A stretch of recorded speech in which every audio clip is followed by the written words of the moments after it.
Hello, little man. Guess what time it is? It's time to do another video. Yeah? Yeah? Come on, sleepyhead, let's go. G'day guys, Gone Russ and Bentley back once again, and welcome to what is part 2 of 2 visual novel games that you should purchase. If you haven't seen part 1, please do yourself a favour and check that out first.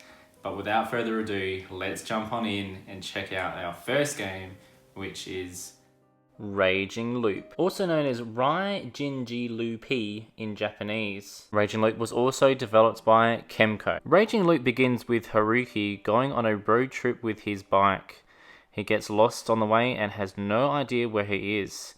When he manages to find a convenience store in the middle of nowhere, he ends up getting directions from an angry store clerk. He finds the road he was taking suddenly vanishes and he is thrown down the side of a cliff, motorcycle and all. He soon finds himself entering a mysterious settlement while looking for help. Little did he know, horrific events would happen in this village. Now I will say that Raging Loop is very text heavy, especially compared to the other visual novel games that we've covered off in this series. But trust me, the artist's work and story will keep this game interesting. Controlling the game is fairly simple with the click of one button to continue the story. If you want to just sit back and read, you can click R1 and the story will read out itself. At times you'll have a multi-question to answer where the selection will determine where the story continues. Some selected questions can only be answered if you have the right key. By obtaining the right information, you can obtain these keys. If you don't have the right keys, then you won't be able to select some of the options presented to you until you revisit them moments later. Overall, Raging Loop was a very creepy and at times scary visual novel game for myself. It can be very text heavy, like I said, so if you're not into reading a lot, it might not be for you, but trust me guys, when I say I really think you should try out Raging Loop. Alright guys, well let's jump into the second game in this video, being Steins Gate Zero. Steins Gate Zero is the second title in the visual novel series and takes place in an alternative future before the original Steins Gate ending and is set in Akihabara, Tokyo. One thing I will say is play the original Steins Gate before you play Steins Gate Zero.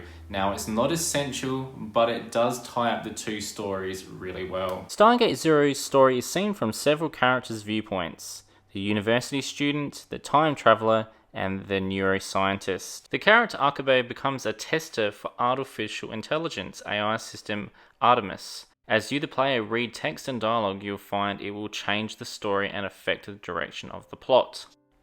The direction of the story is determined based on whether or not the player chooses to answer his calls from the artificial intelligence Artemis, which the character Rintari can communicate with his cell phone. The story of Steins Gate Zero takes place prior to the true ending of its predecessor, as well as 6 months after the events of the original game. Many of the characters from the original Steins Gate make a return, although some of their actions and personalities have differed a little bit since the original game events. Each chapter in the game will shift perspectives on other characters, allowing you to read their internal monologues and gain a level of understanding as to how they think and feel. This bringing the characters more to life in the game.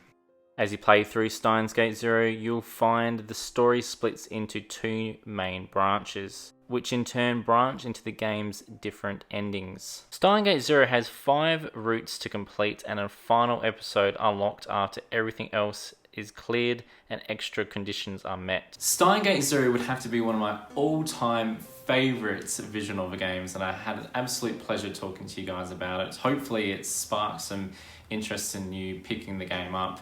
If you guys are a big anime fan like myself, you know, outside of gaming, love to watch anime series, there actually is a Steins Gate anime series, and this is how the games came about, if you didn't know already. And here I've got part 1 and part 2, and it's an absolute treat, these 2 animes. I cannot highly recommend them enough, and you'll find that the games play so closely to these anime series. It's just not funny, and it's just a great tribute to these 2 fantastic anime series that I have here in my hands. Well, I hope you enjoyed part 2 of the visual novel series. If you guys would like to see more videos like this, please let me know. I know I've still got a long way to go in regards to the quality and the microphone and getting the level of information out to you guys as professionally as I want to in the future. But I'd love to hear from you guys below, some things that I could do better or things that you'd like to see me do in the future. If you enjoyed this video, let me know as well. Like I said, I know everything's not perfect right now. One thing I do want to do is, upgrade the things like the sound quality, get like a lapel mic, so when I'm talking during these sort of parts of the video, you can hear me a lot clearer versus me, talking via my Blue Yeti with the actual recorded part of the videos. But I must say, with myself not having any work at the moment due to all the issues happening with the virus at the moment, it has been an absolute pleasure to sit down in front of the camera and make this content for you guys to watch. Just keeping my mind active and keeping it off worrying about when am I going to get a new job and when's it going to happen. So I want to say thank you guys for your continued commitment to the channel. It's always much appreciated. Alright guys, don't forget to smash that thumb button if you're new to the channel. As I always say, don't forget to subscribe, fools. See you later.